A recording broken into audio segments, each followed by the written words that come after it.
Mesdames et messieurs, bonsoir, ravi de vous retrouver pour ce principal rendez-vous de l'information au sommaire de l'actualité.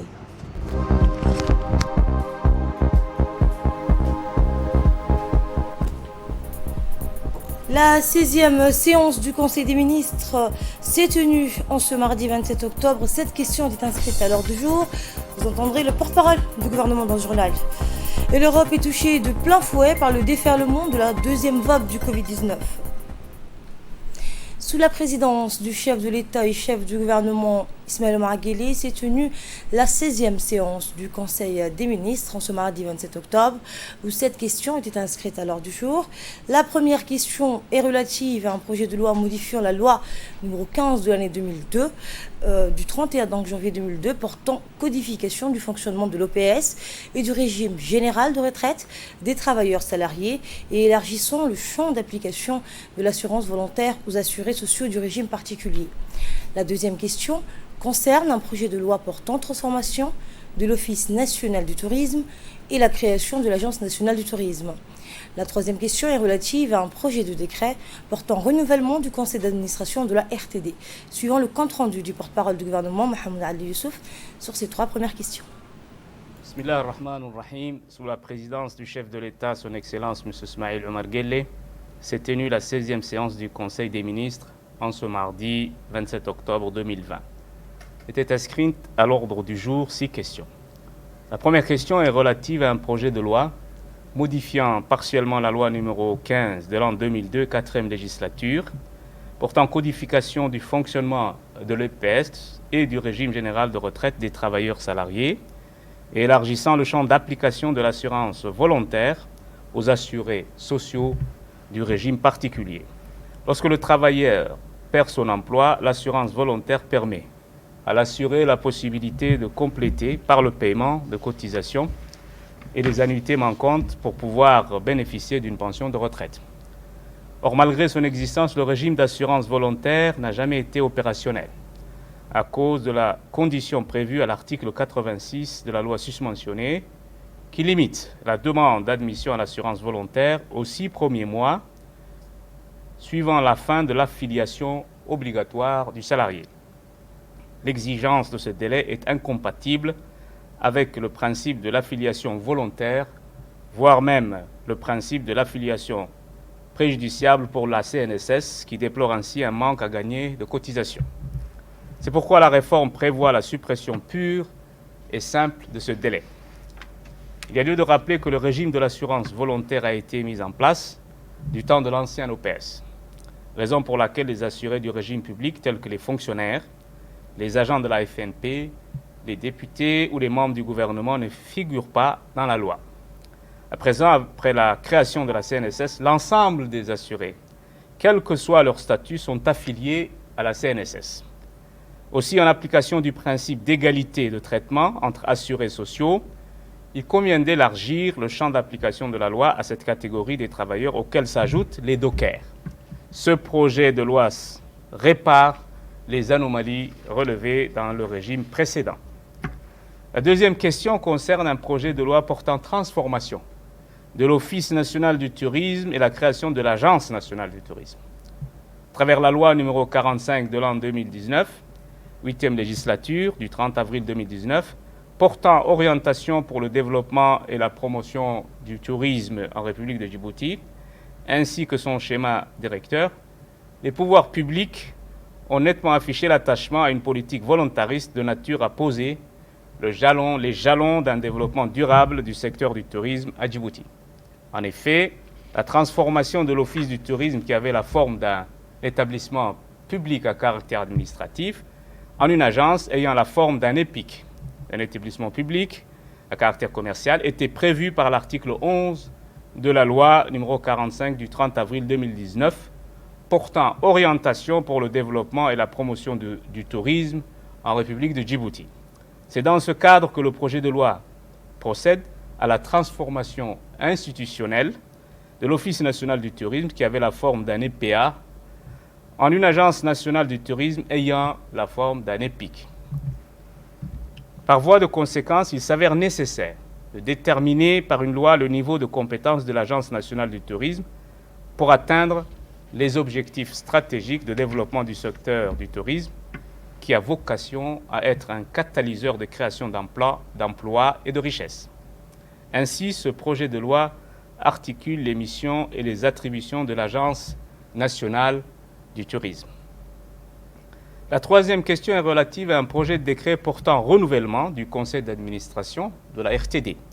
Conformément à l'article 8 du décret numéro 99-170, Présidence, ministère de la Communication, portant statut et cahier des charges de la radiodiffusion télévision de Djibouti, le mandat des membres du conseil d'administration est de 3 ans, renouvelable.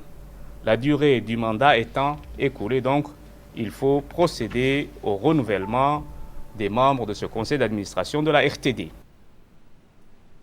Et la quatrième question concerne un projet de décret portant renouvellement du conseil d'administration de l'imprimerie nationale. La cinquième question est relative à un projet d'arrêté portant affectation d'une parcelle de terrain au PK13 destiné à la création d'une structure d'accueil pour les enfants en situation de rue. Et quant à la sixième question, elle concerne également donc un projet d'arrêté portant affectation toujours d'une parcelle de terrain située à la zone portuaire sud destinée à la construction d'un siège du Comité national olympique et sport djiboutien. Et enfin, la septième question concerne un projet d'arrêté portant attribution d'une parcelle de terrain au port de Djibouti attribuée à titre gracieux pour 30 ans et destinée à l'implantation d'un data center pour la société Indian Ocean Interconnection. Écoutons le porte-parole, encore une fois, du gouvernement. La quatrième question concerne un projet de décret aussi portant renouvellement du conseil d'administration de l'imprimerie nationale de Djibouti.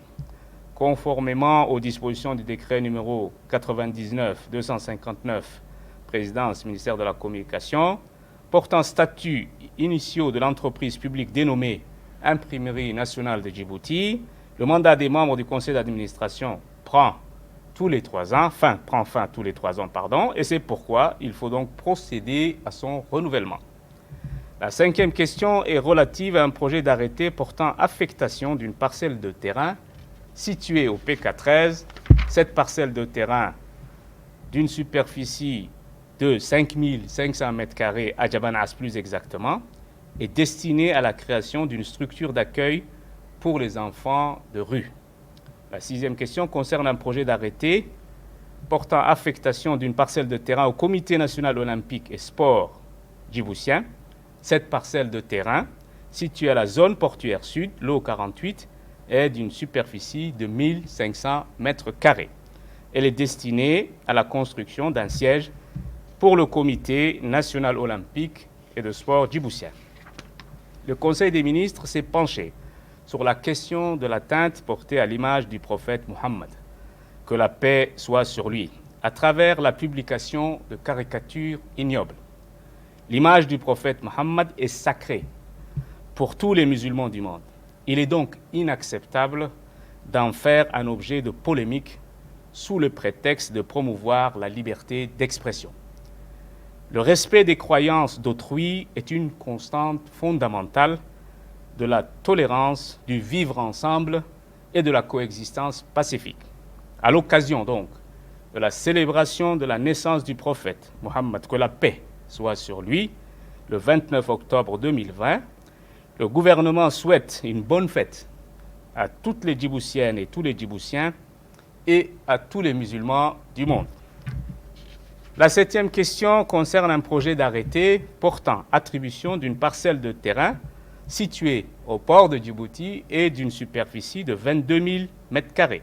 Cette parcelle de terrain attribuée à titre gracieux pour 30 ans est destinée à l'implantation d'un data center par la société Indian Ocean Interconnection.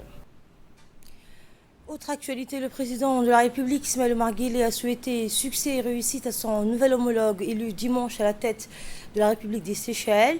Et bien dans un message de félicitations qu'il a adressé au nouveau président élu, le chef de l'État djiboutien a salué une victoire historique. Votre accession à la magistrature suprême de votre pays à valeur de recouronnement, à votre persévérance et votre foi inébranlable, à votre capacité à servir avec dévouement et abnégation les intérêts supérieurs de vos compatriotes, a écrit le président Guelleh dans son télégramme. votre longue expérience politique et vos nombreuses qualités intellectuelles et humaines vous seront indubitablement aussi de précieux appuis pour vous acquitter à bien de votre mission, a par ailleurs noté le président de la République, avant de réitérer ses chaleureuses félicitations à M. Ram Kalawan, figure très connue du paysage politique des Seychelles. Wavel Ram Kalawan, 59 ans, a été élu dès le premier tour à la magistrature suprême de son pays avec un score de 54,9% des suffrages exprimés. Autre nouvelle, l'IGAD a appelé dimanche au dialogue et au compromis pour trouver une solution négociée à la controverse engagée autour du barrage hydroélectrique en construction en Éthiopie. Le méga barrage hydroélectrique appelé Grand Ethiopia Renaissance Dam, actuellement en construction sur le Nil Bleu, et un afflux majeur du Nil. L'IGAD donc est confiant dans le processus mené par l'Union africaine pour parvenir à une solution acceptable pour l'Éthiopie, le Soudan et l'Égypte. En juillet, l'Éthiopie a annoncé que le remplissage du barrage pour la première année était en construction sur le Nil Bleu. L'Égypte, un pays en aval du bassin du Nil, a fréquemment exprimé sa crainte que le méga barrage de l'Éthiopie affecte sa part de l'eau du fleuve, tandis que le Premier ministre éthiopien Abiy Ahmed a promis à plusieurs reprises que le barrage ne nuira ni l'Égypte ni le Soudan, affirmant que le projet de barrage assurerait une utilisation équitable et raisonnable des eaux fluviales entre les trois pays concernés. Autre actualité, le ministre de l'Intérieur communique que la journée du jeudi 29 octobre correspond au jour de la fête du Mouloud et sera férié, chômé et payé. Profitant de l'occasion, le ministre de l'Intérieur adresse ses meilleurs vœux de bonheur, de prospérité, de paix à la population ainsi qu'à la communauté étrangère résidente en République de Djibouti. À l'instar du reste du monde, la journée mondiale de la canne blanche a été célébrée aujourd'hui en République de Djibouti. Cette journée a été présidée par le ministre de l'Éducation nationale, Moustapha Mohamed Mahmoud, et a vu la participation de nombreuses personnalités. Une marche depuis la Corniche jusqu'au Palais du Peuple a été organisée à cette occasion. Des chants et sketchs ont ponctué cette journée riche en rythme et en couleurs, soulignant au passage la présence remarquée des associations des personnes handicapées à Djibouti. La journée a été marquée par les interventions successives des officiels qui ont tous salué le leadership et la détermination du gouvernement et des autorités djiboutiennes à garantir à toutes les personnes souffrant d'handicap l'ensemble de leurs droits. Le ministre de l'Éducation nationale et de la formation professionnelle, Moustapha Mohamed Mahmoud, qui a parrainé la cérémonie, s'est dit fier de toutes les réalisations qui ont été faites en faveur des personnes à besoins spéciaux. La secrétaire générale du ministère des Affaires sociales et de la solidarité, le directeur général de l'Agence nationale pour les personnes handicapées, le chef de service des enfants à besoins spéciaux, ainsi que la représentante du PNUD et la coordinatrice du système des Nations Unies en pris part à cette marche.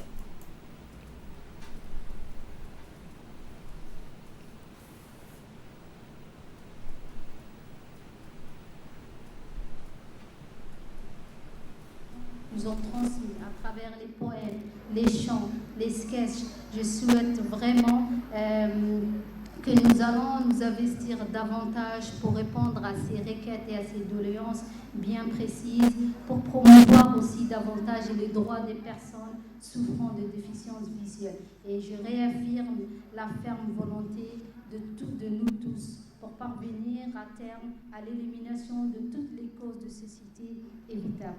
Je voudrais conclure aussi mes remerciements à l'ensemble du département du ministère de l'Éducation nationale, en son tête le ministre de l'Éducation nationale, pour vraiment, comme le disait le jeune homme, aujourd'hui mon rêve est devenu réalité. Merci et pardon. Écoutons cette fois le mot du ministre de l'Éducation nationale. C'est un immense plaisir de participer à vos côtés à la célébration de cette journée mondiale de la vue et de la canne blanche. Et je suis vraiment, du fond du cœur, vraiment heureux d'être présent parmi vous pour célébrer ensemble cette journée. Cette journée, c'est certainement une journée où nous devrions bien sûr faire un bilan par rapport à l'année dernière, ce que nous avons fait comme avancée en matière bien sûr des prises en charge des personnes handicapées, et notamment en matière, bien sûr, de l'éducation des enfants à besoins spéciaux. Chères personnes handicapées, chers élèves, vraiment en voyant sur vos visages cette expression comme quoi vous vraiment vivez pleinement votre vie sans aucun complexe. Et nous, personnes se disant normaux, nous sommes vraiment tout petits face aux efforts, aux difficultés que vous rencontrez chaque jour et que chaque jour Dieu fait, vous l'affrontez avec vraiment une joie et un sourire et un visage rayonnant. Et pour cela, je suis vraiment tout petit, nous sommes vraiment tout petits par rapport à vous. Et je pense qu'aujourd'hui, nous avons cette fierté de les dire, oui, nous prenons en charge ces enfants à besoins spéciaux depuis l'enseignement de base, mais également le moyen, les secondaires, mais également nous prenons également en charge les enfants à besoins spéciaux dans l'enseignement technique et la formation professionnelle. Après le bac, une formation complémentaire d'une année, nous avons 5 jeunes filles également qui vont suivre et donc ils vont bénéficier de cette formation, notamment tout ce qui est le housekeeping et bien sûr tout ce qui est de la réception. Donc pour vous dire que nous n'avons pas cette complexité, nous avons cette fierté de dire oui, aujourd'hui, tout enfant en âge d'être scolarisé et qui présente un handicap peut se présenter, peut suivre une scolarité normale dans l'enseignement général, également dans l'enseignement technique. Et également, le ministère de l'Éducation nationale, dans son élargissement d'offres de formation ou d'offres de scolarité, nous comptons bien sûr également scolariser aussi bien les enfants se trouvant dans les coins les plus reculés de la République, mais également dans la région de l'intérieur, qu'il soit un enfant normal ou qu'il soit bien sûr un enfant présentant un handicap. Les écoles sont également ouvertes et sont prêtes à scolariser les enfants présentant un handicap. Et donc, nous sommes, bien sûr, nos écoles sont ouvertes pour cette cause-là. Et dans le reste de l'actualité, le général de corps d'armée Zakaria Cheikh Ibrahim, chef d'état-major général des armées, a décoré ce matin au camp Cheikh Ousmane le conseiller technique militaire égyptien détaché au régiment d'artillerie, le lieutenant-colonel Islam Abou El-Hamad Ibrahim, déployé donc depuis 2018. Le lieutenant-colonel s'est vu ainsi décerner la médaille de l'officier de l'Ordre national du 27 juin des membres du chef d'état-major général des armées. Durant ces 2 années, le lieutenant-colonel a œuvré donc à consolider davantage les relations de coopération militaire entre les 2 armées à travers son expertise en matière d'artillerie. Autre distinction hautement méritée, celle toujours donc avec le général de corps d'armée Zakaria Cheikh Ibrahim, cette fois destinée à 2 policiers. Et bien cette distinction méritée symbolise les efforts consentis de ces policiers. Cette cérémonie donc de décoration a vu la participation du directeur général de la police, le colonel Abdoulaye Abdi.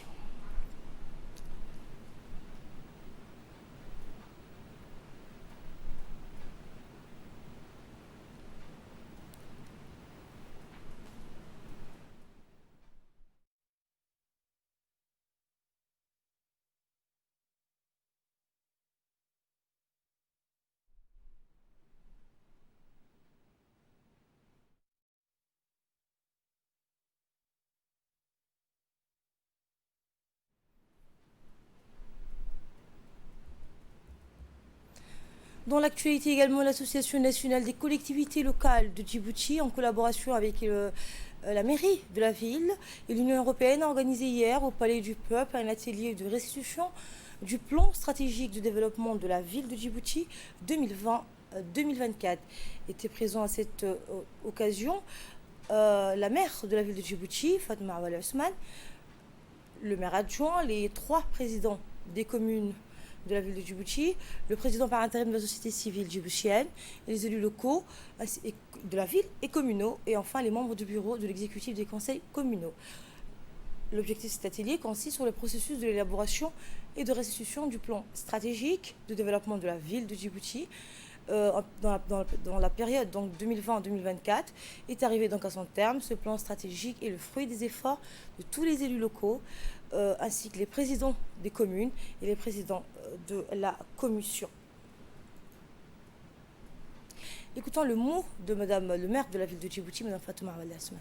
Moi, accompagné des adjoints au maire et des 3 présidents de communes de la ville de Djibouti, de recevoir dans cette salle l'ensemble des élus locaux de notre ville pour présenter les résultats des 13 mois des travaux entamés le lundi 16 septembre 2020 avec la cérémonie de lancement et validée par le conseil de la ville de Djibouti le mercredi 29 juillet 2020 et le fruit des efforts de tous les élus locaux ici présents, notamment les présidents des communes et les présidents des commissions, mais également le comité de pilotage. Vous ne pouvez imaginer tous les sacrifices qu'ils ont effectués pour atteindre ce résultat. C'est pourquoi je voudrais me tourner vers les présidents des communes, les maires adjoints, les présidents des commissions, mais également à l'ensemble des élus locaux pour leur dire un grand merci pour leur implication personnelle. C'est votre vision et votre travail acharné qui ont permis de gagner ce pari de la planification. Notre rêve est faire de notre collectivité une ville qui offre un développement inclusif et durable. À cet effet, un ensemble de projets ont été identifiés pour permettre d'atteindre chacun des 5 objectifs stratégiques retenus. Et nous prenons la direction d'Arta, cette fois où dans le cadre de la lutte contre le commerce illicite, la douane djiboutienne a procédé donc dimanche à la destruction de près de 50 cartons de produits non estampillés et interceptés par les militaires du bataillon d'intervention rapide basé à Lyounais, composé de cigarettes de différents types de comprimés et produits esthétiques. Cette quantité non négligeable de marchandises de contrebande a été découverte et saisie lors de récentes opérations de ratissage menées à des zones de trafic clandestin non loin de la frontière entre la République de Djibouti et le Somaliland. Le commandant du bataillon d'intervention rapide, le lieutenant-colonel Mohamed Assoué, a transmis à M. Yahya Moussa, responsable de la brigade mobile de la douane, accompagné de son collègue Suleiman Hassan, l'actuel chef douanier de l'OIADA, et ceux ont intercepté cette impressionnante quantité de produits portant atteinte à l'économie nationale.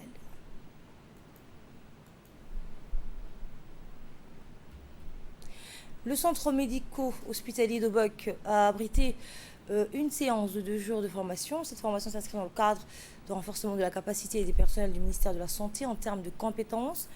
L'équipe était composée de chefs de service de la formation, Abdelkader El Jibril, conseiller technique du ministre, M. Ahmed Saïd, et la conseillère technique chargée de la formation, Khadr Ibrahim Mohamed. Le thème retenu portait sur l'éthique professionnelle et la déontologie médicale, dans le but de recyclage de personnel, une série de formations déjà effectuées au niveau des hôpitaux.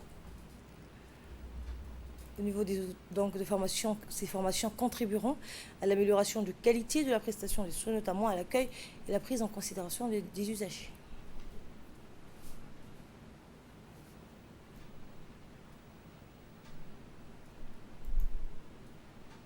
Des régions de l'intérieur. Les motifs de cette tournée, c'est de former les professionnels de la santé. Donc, il était souligné aussi que nous avions effectué un diagnostic par rapport aux besoins en formation existants. Il a été donc retenu un certain nombre de domaines de compétences, parmi lesquels l'éthique professionnelle et la déontologie. Donc, c'est en fait par rapport au comportement et aux relations entre les usagers et les prestataires de la santé. Je voudrais remercier au ministre de la Santé, son Excellence M.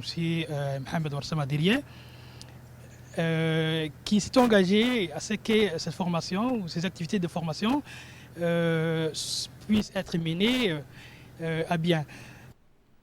Et nous restons toujours au nord du pays. Pour la 3e fois d'affilée, la localité du Daï a accueilli la colonie de vacances. Ce sont donc quelques jeunes de la commune de Belbela, particulièrement ceux des quartiers n'ayant pas de CDC, qui étaient donc à l'honneur. très tôt le matin, ils se sont rassemblés pour entonner donc l'hymne national avant de casser la croûte, suivant les directives du guide. Les jeunes ont visité la forêt et découvert plusieurs variétés d'arbres et d'animaux avant de finir par les plantations de quelques arbres. Leur séjour a été donc marqué par les activités communautaires. Cette année, les séjours de colonies de vacances accueillent de nouveaux invités. Les gestes barrières, Covid oblige, les camps et les colonies de vacances ont été autorisés à condition de respecter un protocole sanitaire strict.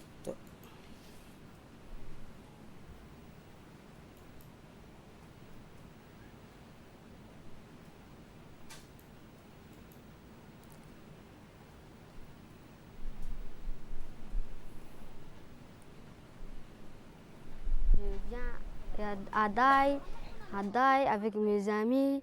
Et maintenant, on est à la forêt de Daï. On a planté des arbres qui sont rares. Et je n'ai pas planté moi seule, j'ai planté avec mes amis. Et ici, il y a des familles très gentilles qui nous ont accueillis. Et on a planté les arbres qui s'appellent Flampaya. Je le disais en titre, l'épidémie semble hors de contrôle en Europe. Le continent est touché de plein fouet par le déferlement de la deuxième vague du Covid-19.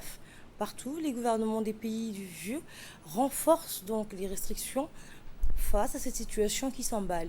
Des mesures encore plus drastiques, comme des reconfinements, pourraient être mises en place. La Belgique fait face à une forte poussée épidémique qui a entraîné la mise en place ce lundi de nouvelles mesures de restriction, avec 257 nouveaux décès en 24 heures, environ 200 000 nouvelles contaminations la semaine dernière. L'hypothèse d'un reconfinement ne semble plus être exclue.